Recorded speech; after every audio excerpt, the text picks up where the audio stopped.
allesammans, got another magic video for you today. A quick one, but a very important one. And that is the importance of doing your magic practices on a Thursday in the Norse tradition. Not all, but many examples in the Scandinavian tradition were instructed to be done on a Thursday. That's because it was believed to draw power from the deity Thor. And then you all know Thursday in English and all the other Germanic languages derived from Thursday. And we find example of this day being used for magic not just in Scandinavia, but in the other Germanic countries as well.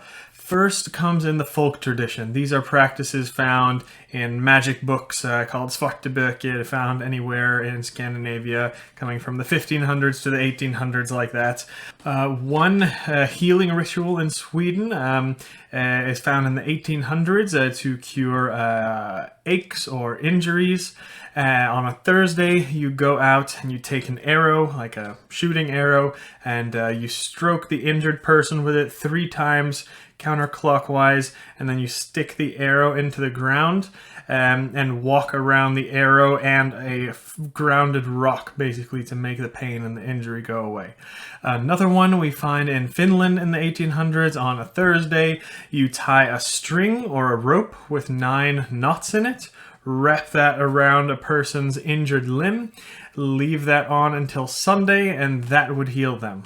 Another one that is super cool, in order to become what they would call trollkunnig, you basically having the gift to be able to practice magic in the Scandinavian tradition. You can acquire this special spiritual gift by practicing utiseta 3 Thursday nights in a row. So you go out on a Thursday evening, sit at the burial mound all night, and do that 3 Thursdays in a row, and apparently you will be blessed with the gift. Don't do this without a guide, at least. This is not something to be played with. Another one we find in Finland from the 1700s, you read a specific spell over any type of distilled alcohol on a Thursday evening, and then the person who drinks that alcohol would be cured of any curses or troubles from dead spirits. A final one I'll give. If you're cursed, you could go out on a Thursday evening to an apple tree, cut some turf out from the ground, and put it on your head and walk counterclockwise around the tree 3 times while reciting a spell. So those are just a few, but I can go on all day. There are really dozens. You can read more about it in Trolldom. I'll maybe put a link to that book below. But these acts of going out on a Thursday to do things, it mostly has to do with healing sickness, injuries, and curses. Now, this is the part where some of the cringe pagans on online groups say, "Oh, those spells are from the 1800s. Scandinavia was long Christian at this time. Doing magic on a Thursday is not a pagan practice. It's all made up from later on in time." I will quit your bitching and listen for a second. We actually do find these types of things from pagan times too. There are several runic inscriptions that are still in existence that show a practice on a Thursday. There are quite a few, but the most clear and well-known one is a rune stick found in Trondheim, dated to the 1000s in pagan times, and it shows the runic text that you see here, and it's supposed to be a woman who carved this to basically ensure protection for her and her lover. Also, I want you guys to pay attention to the reason these were done. Almost all the ones that I have gone over, and many more runic inscriptions invoking Thor, they are for, like I said, healing and protection, or from illness or a curse. This is actually what my book is about that I'm writing, so it's something that I know very well. So it makes sense to call upon Thor on Thor's day, Thursday, in order to gain power for healing or protective magic. We also have an example of this in Anglo-Saxon England, instructing you to go out on a Thursday evening for a plant remedy for sickness, and this is found in a very famous leech book.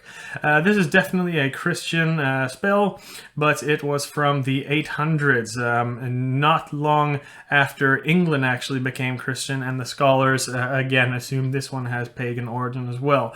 I'm just showing you this one to let you know that Thursday was not just important in Scandinavia for certain practices, but it was important over all the Germanic world. This is what we would call in the historical community like a proto-culture, or even proto-magic, we can say.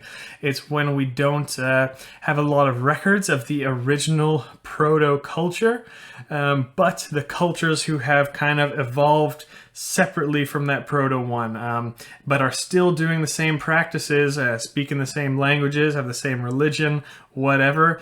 And it's generally reasonable to assume that they had these practices when they were all one, showing us how old these practices could be. We can do this process with Germanic and even go far back as Indo-European. It's impossible to tell how far back this actually goes, but my guess is very far.